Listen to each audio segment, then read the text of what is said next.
आज शरद पवार आणि छगन भुजबळ एकाच मंचावर येण्याची शक्यता आहे। चाकण येथील मार्केट यार्डच्या प्रवेशद्वारावर आज सावित्रीबाई फुलेंच्या जयंतीनिमित्तानं महात्मा ज्योतिराव फुले आणि क्रांतिज्योती सावित्रीबाई फुलेंच्या पूर्णाकृती पुतळ्याचं अनावरण होणार आहे। नाराज भुजबळ आणि पवार आमनेसामने येणार असल्यानं चर्चांना उधाण आलंय। मुख्यमंत्री देवेंद्र फडणवीसांनी एका शायरीच्या कार्यक्रमात हजेरी लावली होती। यावेळी त्यांनी विरोधकांवर निशाणा साधला। यह शायरी 5 साल पहले सुनानी चाहिए थी असं म्हणत त्यांनी ठाकरेंना टोला लगावला। वसईमध्ये पुन्हा एकदा बविया विरुद्ध भाजपमध्ये संघर्ष पेटलाय। भाजपनं केवळ 5 नगरसेवकांची नावं जाहीर करावी असं आव्हान माजी महापौर रुपेश जाधव यांनी भाजपला केलं, तर यावर आमदार स्नेहा दुबे यांनी टोला लगावलाय। स्थानिक पक्षानं जास्त उड्या मारू नयेत, हाच त्यांना प्रेमाचा सल्ला असं म्हणत त्यांनी बवियावर निशाणा साधला।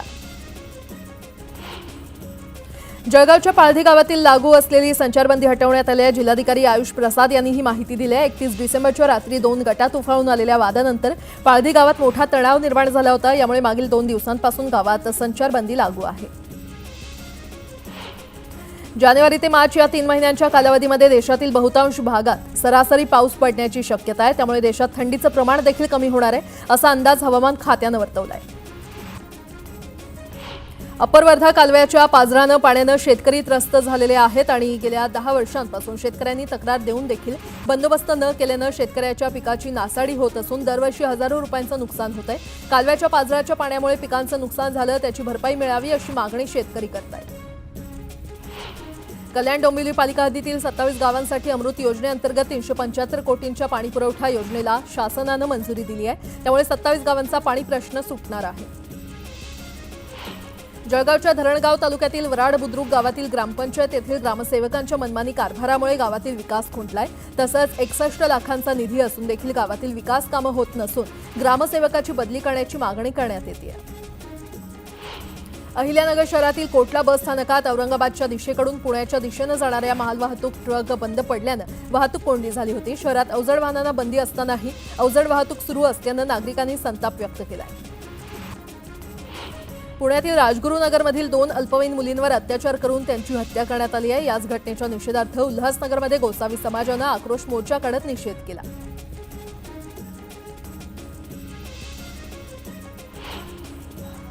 आता एक सविस्तर बातमी। विधानसभा निवडणुकीमध्ये कोकणात ठाकरेंच्या पक्षाचा दारुण पराभव झालाय। आता विधानसभा निवडणुकीनंतर कोकणात ठाकरेंना मोठा धक्का बसण्याची शक्यता आहे। ठाकरेंच्या पक्षाचे राजापूरचे माजी आमदार राजन साळवी ठाकरेंना जय महाराष्ट्र करून भाजपमध्ये प्रवेश करणार असल्याची चर्चा आहे। मात्र या केवळ अफवा असल्याचं राजन साळवी यांनी स्पष्ट केलं।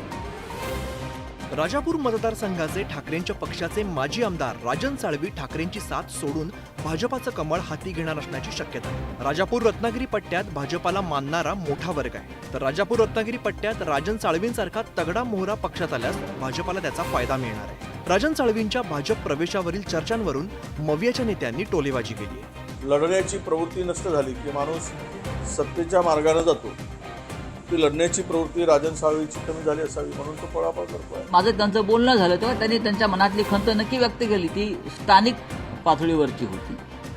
माननीय उद्धव ठाकरे त्यांच्याशी बोलतायत। राजन साळवींनी मात्र भाजप प्रवेशाची चर्चा केवळ अफवा असल्याचं स्पष्ट केलंय। मी नाराज आहे, मी भाजपच्या वाटेवरती आहोत, शिंदे गटाच्या वाटेवरती आहोत, तसं काही नाही।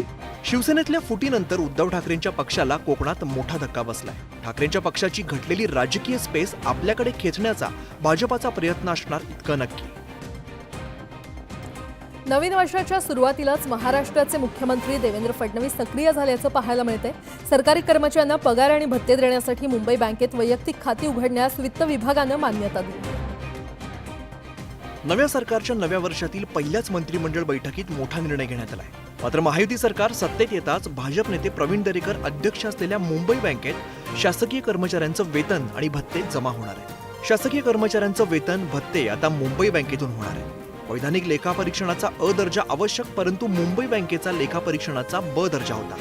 दोन्ही निकष शिथिल करून प्रस्ताव मंजूर करण्यात आलेला असून 3 महिन्यात मुंबई बँकेला अ दर्जा मिळालेला आहे। महामंडळाकडील अतिरिक्त निधी मुंबई बँकेत गुंतवण्यास मंजुरी देण्यात आली आहे।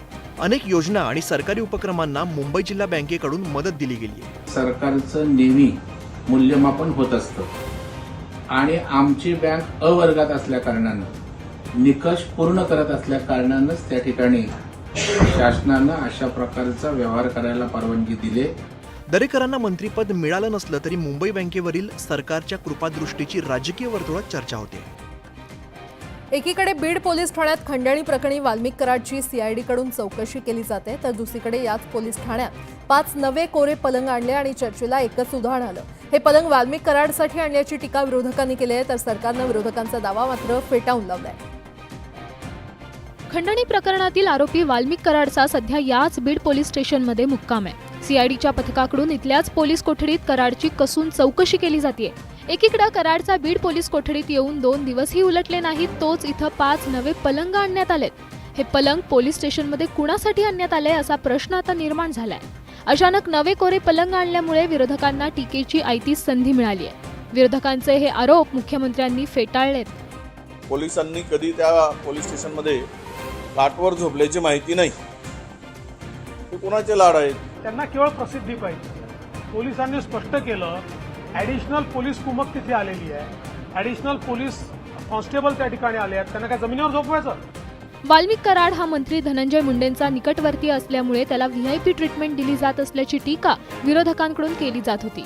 आता बीड पोलीस ठाण्यात आणलेल्या 5 पलंगांवरून उलटसुलट चर्चा रंगली आहे. बातम्या पाहूयात आता वेगवान स्वरूपात.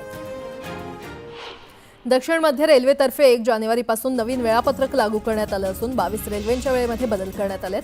त्यात छत्रपती संभाजीनगर मार्गे धावणाऱ्या 4 रेल्वेंचा समावेश आहे. तर नव्या वेळापत्रकानुसार हिंगोली मुंबई जनशताब्दी एक्सप्रेस आता पूर्वीच्या वेळेच्या तुलनेत 15 मिनिटं आधी सुटणार आहे.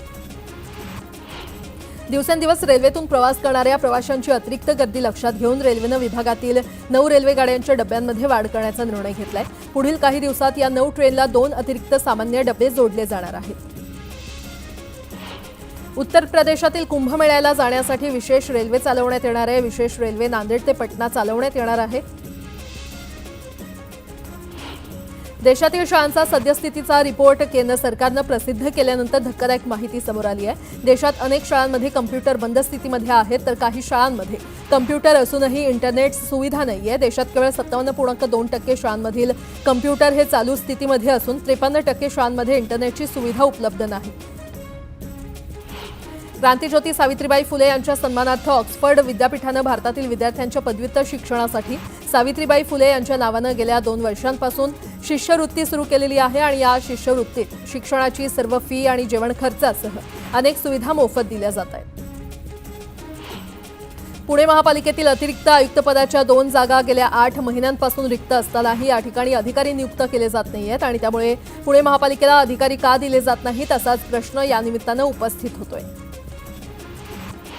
पर्यावरणपूरक समजल्या जाणाऱ्या ई व्हेकलकडे ग्राहकांचा कल आहे. सांगली कार्यालयामध्ये आजतागायत 18,043 ग्राहकांनी ई व्हेकलची नोंदणी केली आहे. जातीच्या आधारावर कैद्यांशी होणारा भेदभाव टाळण्यासाठी केंद्रीय गृह मंत्रालयानं तुरुंग नियमावलीमध्ये आवश्यक ती सुधारणा केली आहे. सराईत गुन्हेगार या शब्दाची व्याख्या देखील बदलली जाणार आहे आणि या नियमावलीमध्ये करण्यात आलेल्या बदलांचे काटेकोरपणे पालन होईल याची दक्षता घेण्याचे निर्देश गृह मंत्रालयानं राज्य सरकारांबरोबर केंद्रशासित प्रदेशांना दिले. गेल्या वर्षी झालेल्या पुरेशा पावसामुळे जळगाव जिल्ह्यामध्ये जलस्रोत मोठ्या प्रमाणात उपलब्ध झालाय आणि त्यामुळे 2024च्या रब्बी हंगामातील क्षेत्र 23,000 हेक्टरवर वाढलंय. रब्बी हंगामात हरभरा, ज्वारी आणि मक्याची जिल्ह्यामध्ये सरासरीपेक्षा अधिकची पेरणी झाली आहे. राज्यात सोयाबीनची कवडीमोल दरानं खरेदी सुरू आहे. शेतकऱ्यांच्या सोयाबीनला सरकारकडून अद्यापही आश्वासनाप्रमाणे भाव न मिळाल्यानं शेतकरी अडचणीत सापडलाय. 6,000चा भाव शेतकऱ्यांना कधी मिळणार असा सवाल शेतकऱ्यांकडून करण्यात येतो. राज्यात तुरीची एकूण 6,737 क्विंटल आवक झाली. यात तुरीला कमीत कमी 6,900 तर सरासरी 7,950 रुपये इतका दर मिळालाय. राज्यातील बाजार समितीमध्ये मक्याची आवक 8,472 इतकी झालेली आहे, तर त्याला 2,181 रुपये प्रति क्विंटल इतका दर मिळाला. पिवळी, लाल आणि हायब्रिड जातीच्या मक्याची आवक झाली असून मालेगाव येथील बाजारात पिवळ्या जातीच्या मक्याची सर्वाधिक आवक झाली आहे.